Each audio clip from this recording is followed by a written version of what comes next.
Okay, so good afternoon, everyone. Thanks for the introduction. So I'm in ESR number 4 from Norwegian University of Science and Technology. And my supervisor is Professor Irene Baczynski-Polik. And following Song Yong, continue to talk about hydrodynamic analysis of the floating wind turbines, but with focus on the global response study. And also to consider the platform flexibility. So nowadays, there are many different designs for the floating wind turbines, which is a promising solution for the energy transmission. And here are 4 typical platform design. However, the industry is still at the beginning stage because of the high cost. And for commercial breakthrough, the cost reduction are needed. And this figure is from Equilo, shows the expectation of the floating wind cost reduction. And the question is how to drive down the cost. So one possible way is to increase the turbine capacity. At the same time, for the floater, we want also to limit the cost. So we need the efficient substructure design. So here are some examples recently for the large size floating wind turbine designs. So first to 15 megawatt wind turbine, and these are to 25 megawatt wind turbine, but they are at the preliminary design stage. So when we look at these floaters, we will find in the end the next generation of floating wind turbines will have more and more cylinder structures. So these cylinder members will have less stiffness. And so the question is, does this less stiff structure has effect on the design, the dynamic response of the floating wind turbines? So we need to study this. And we can use 2 methods. One is experiment, one is numeric tools. And currently, the design of the floating wind turbine rely on the engineering tools. For example, the OpenFast, HawkTool, or SEMA. However, most of the design using these tools consider the floater as a rigid body. So they cannot account the Hall flexibility. So we need to develop numeric models that can consider the Hall flexibility. So it's good that recently there are some work for this. So the first one is a study on 5 megawatt TRP floating wind turbine. And they found that they established the flex model that can consider the platform flexibility, this one. And they compared the response between the flex model and the rigid model. So first, they found the heavy natural period increased up to 42% when we consider the Hall flexibility. At the same time, there is the amplified pitch response under the regular wave excitation. Another work for this is for a semi-submersible floating wind turbine here.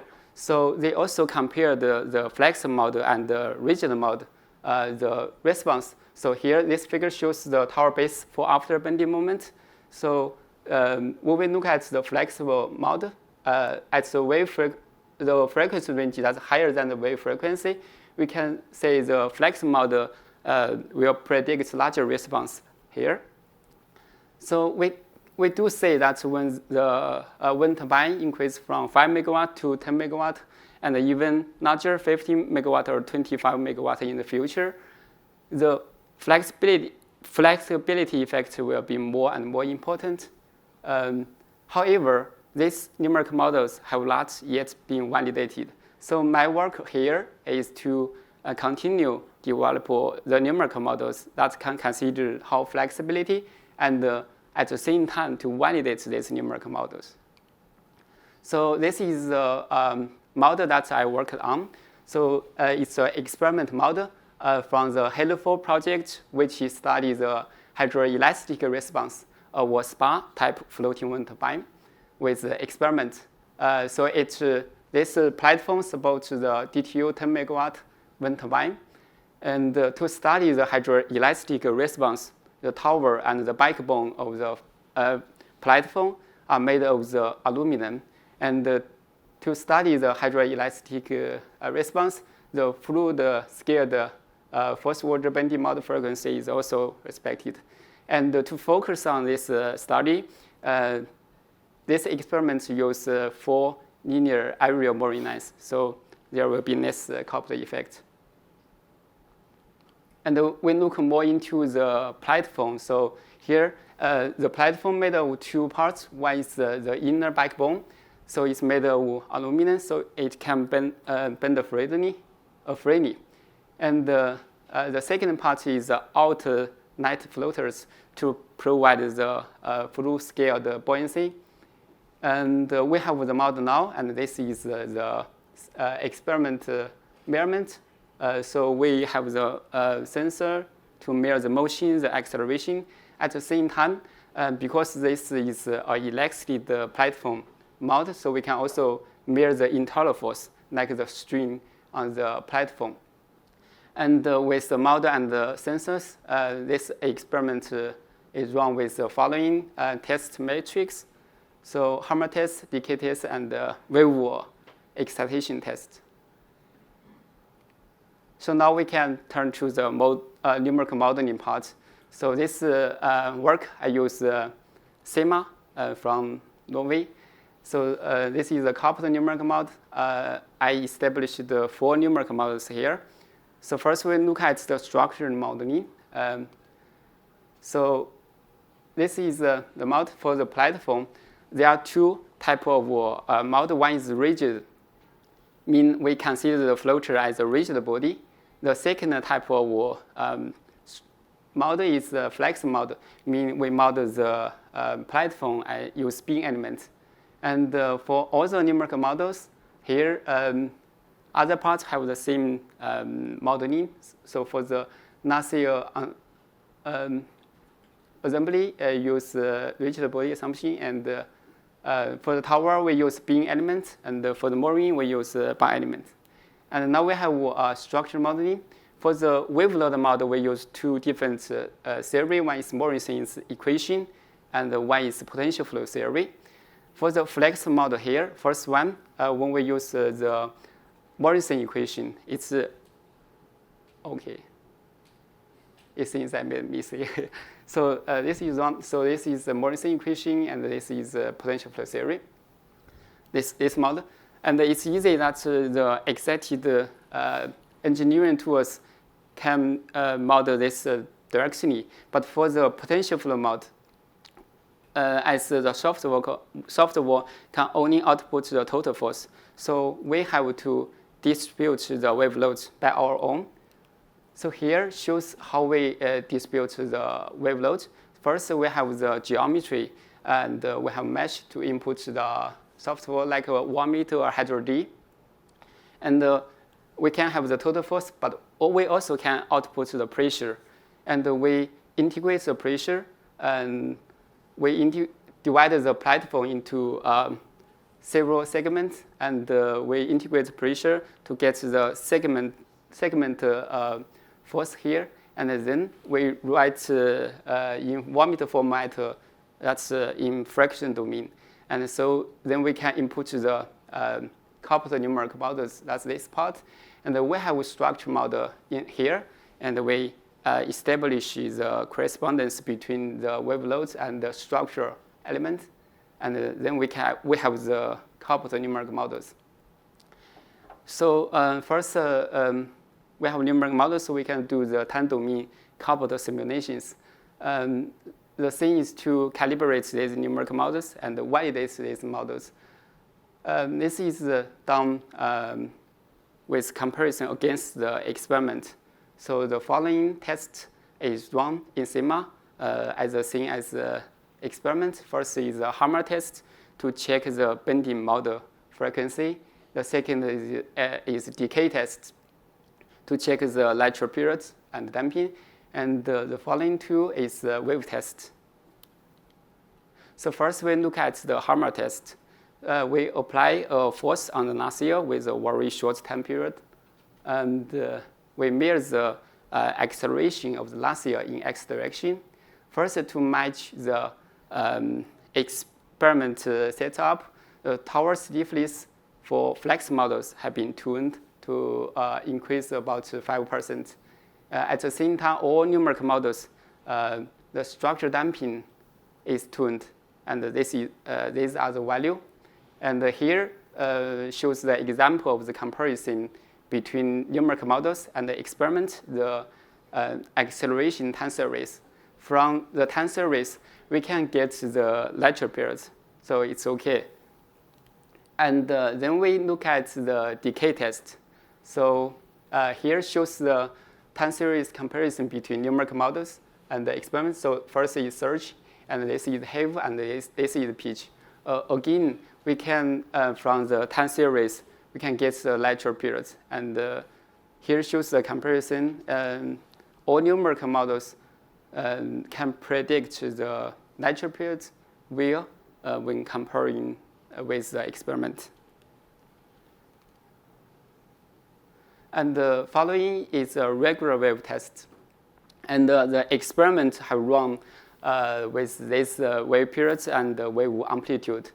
So the SEMA also run with these wave cases, and this shows the example of the time series comparison in this wave case. And from this time series, we can check the linear response. This is done by calculating the IOs, that the harmonic at the wave frequency divided by the force order wave amplitude. So here shows the motion IO in surge, heave, and pitch.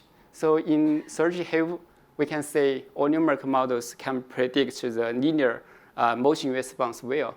And for the pitch response, in the low wave period range, all numeric models work well. And for the large periods, both flex models can predict well. However, the rigid model have a little bit larger prediction. And we continue to look at the structural response. So first, left is the strain IO at this location. So we can say for the large period range here, the numerical results are consistent and close to the experiment. I mean, 2 flex models. However, for the low wave periods, we can say the flexible Morrison model predicts larger response because of the limitation of Morrison equations. And when we look at the tower-based nodes IO again, so the 2 Morrison equations have a larger prediction. And for the large wave periods, all numeric models have the same trend, but the flex models have a little lower response. And then here is the result for the irregular waves. So the experiments run with the following, and the last one is a 50-year return state. And this shows the time series comparison between numeric models and experiments. So this is a wave. The numeric model and the experiments have the same, the measurement of the wave from the experiment is used for the input to the numeric models. And this is the pitch response, and this is strain 2 and the tower-based bending moment. We can say when the wave amplitude is large, the response is large, of course. However, for this time window, the Morrison equations have a larger response here. So we can look more into this one by getting the power spectral density. So here showed the wave spectra and the strain 2 and the tower for after base loads. And this is state 5, and this is state 8. So first we look at the wave frequency range from this one to this one. We can say both this case and this case, all numerical models can predict the linear response well. But when we look at the low frequency range, from here to here, we see all numerical models differ. The results differ between numerical models and the experiment. This is because these numerical models not predict the linear response well, because the model have limitation here. And when we look at the first bending frequency range, we can see the Morrissey model here, and here. They have very large estimation. But it's good that the flexible potential flow model, they have very good prediction here for both the string and the tower base loads. And we can look more into this frequency range. And this shows the response for the structural response at the first bending frequency range.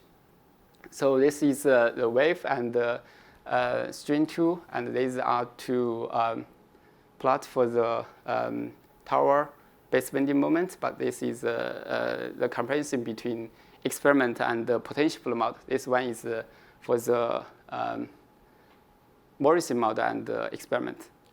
So we can say that the two Morrissey models, this and this one, they have very large prediction in this range, seen as the power spectral density. And if we look at a shorter time window, so yeah, it's so for example, the tower bending moment here. So overall, the purple line is the potential flow flex mode. So compared to the original model, overall it have better prediction here.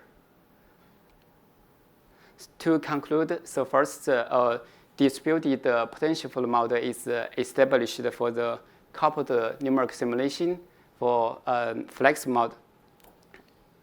And all numerical models are calibrated and validated here. So first, the motion natural periods are consistent with the experiment result. And second, the wave frequency linear response here in all models work well here. And the last one, for the first bending model frequency range, the distributed potential flow model show best agreement here for the structural response. For example, the tower bending moment and the string 2. And if you want to know more about this, you can check this publication. And that's all. Thanks. Thank you. Yeah. Are there any questions?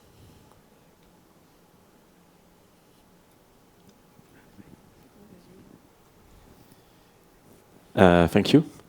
I might have a question regarding the type of deformation of the platform. So the measurements were done on one of the elements, but with your numerical model, which type exactly of deformation are we speaking about? Is it like mainly like bending? There is also some kind of torsion. What's the different type of deformation that are being observed, since it's a flexible body on the platform? Sorry, you mean the? You were mentioning that during the experiments, you placed a sensor to measure the deformation. Yes. But what does it exactly measure? Which type of deformation is that? Is that the? So if you could elaborate on that. So. So in the end, it's a string. That's and we can string. Yeah, it's a string. That's a string on the platform, backbone outside there. Yeah. I guess it's bending. Yes. Mm. Oh yeah. Okay. Thanks. Yeah. Essentially, I think it's basically bending deformation that you measure with string gauges. I think. Yes. And I think that's also the only deformation that was properly replicated in the model. that you respect the natural frequency of the first order bending moment. Yeah. And that's it. The other deformations are not really replicated in this model. The second order bending moments or things like that, they are not The taken into experiments account. can mirror other information, actually. Yeah, but the similarity was done only on the first order thing. Yeah. The bending mode frequency is, the first order is respected, but higher order is not. Yeah. So Kutai. Hi, thanks for the presentation, XIAOMING. What I saw in the tower base responses, it looked like, if I understood it correctly, the responses from the rigid model was higher, so in amplitude it was higher. Yeah. So can we say that if we use a rigid model, we can achieve a more conservative design? So is it possible to draw a conclusion like this? Well, I don't think so, because in the numerical modeling, so we believe that the flex model should have the better prediction, because but there is a difference when we model the numerical model. We cannot have exactly the same inputs as the experiment, because the experiment, the model, they may have some like not error, but not so accurate. For example, the measurement or the model itself. So, but here the results do show the original model have a larger response. But yeah, I still don't think this calculation. Okay. Yeah. Thanks.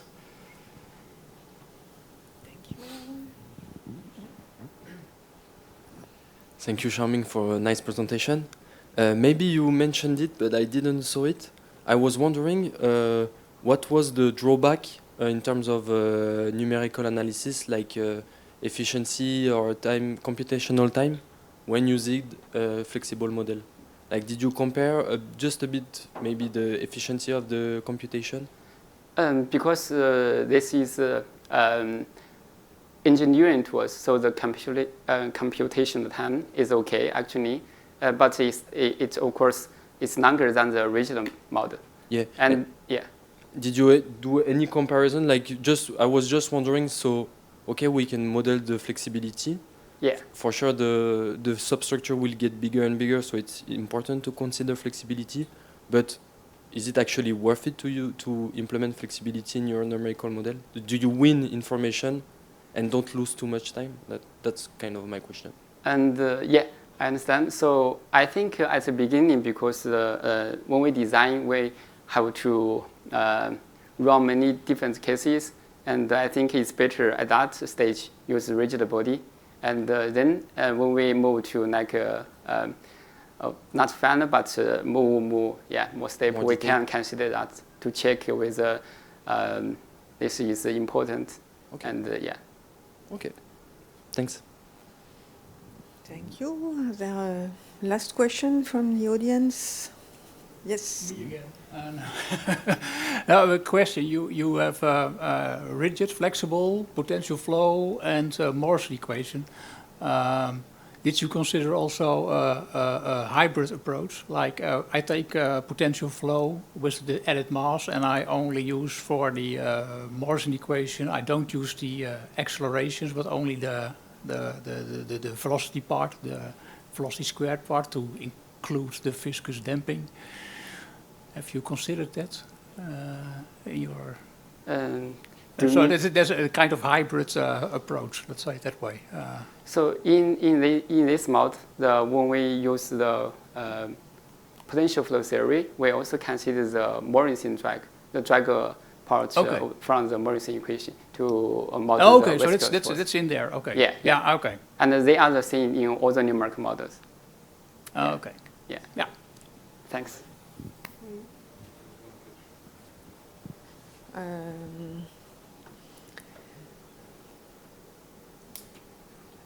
So there is a question online, which is, if we don't consider flexibility, which motion is the most underestimated or overestimated? So for this case, I think the pitch motion is very important for SPA. So, but I forget the result here. It was which motion will be, or which deformation will be the most predicted, I would say. I would say here for this platform, it's pitch, but for the other type of platform, so it depends. I think. I think it also tells us which platform, how flexibility is effect or important. And for the SPA, I think it's a pitch. Yeah. Okay. But this is a question, so maybe I'm wrong. Yeah. Yeah. In our analysis, I work for BMW Ideal. Yeah. Maybe you know that we did a similar comparison by using rigid or flexible model just for the tower, and we observed some difference in the pitch motion also. So with a barge, also we observed that there is an impact of the use of flexibility of the tower. Yeah. So just the tower. So flexible tower with a rigid floater, and a completely rigid model. There is a difference in terms of pitch. So we observe the same, but maybe it's not the same difference. The amount of difference is less, maybe. Yeah, so I think when we consider the whole flexibility, I think even though the different type of platform, the tower, it still have difference, I think. But if we look at the platform itself, then it's depend on the platform type, I think. Yes. Yeah, maybe for barge, it's not that important as like SPA. Yeah, or other platform. Thanks. Okay, so we will stop now the session so we can thank again the three presenters.